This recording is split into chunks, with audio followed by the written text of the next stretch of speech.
We need to talk about the elephant in the room, which is gang violence. Today, the executive director of the Portland Police Association addressed the amount of shootings in the city, saying, "We are on the edge of a, quote, gang war." Fox 12's Amber Wilmarth sat down with him for a one-on-one interview. She's in North Portland with what he believes would solve the growing violence. Daryl Turner calls it the elephant in the room. He says the city of Portland has not seen this amount of gang violence and shootings in decades. And he says it all comes down to funding for police.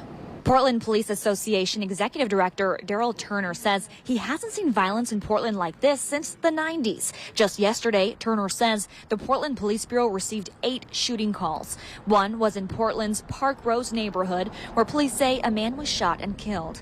And another was in the Woodlawn neighborhood, where police say 2 people were hurt.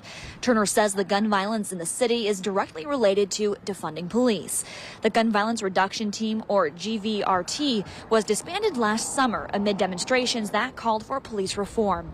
Critics had accused the GVRT of racial profiling, but Turner says the city needs the team back. He says while the shootings are largely gang-related, they put all Portlanders at risk. His solution is investing back into the Bureau. You can't build reform, evolution of policing, without funding it properly.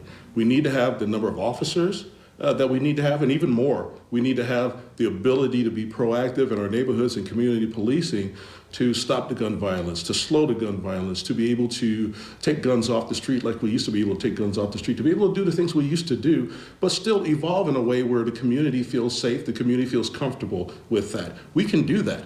We have to put forth that effort, and they're not doing it. City Council's not budgeting for it, and we can see the results right now. Turner says more than 60% of people shot in Portland are people of color. He says more needs to be done to protect them. When we talk about social justice, racial equity, what about the justice for those victims' families? Reporting in North Portland, Amber Wilmarth, Fox 12, Oregon.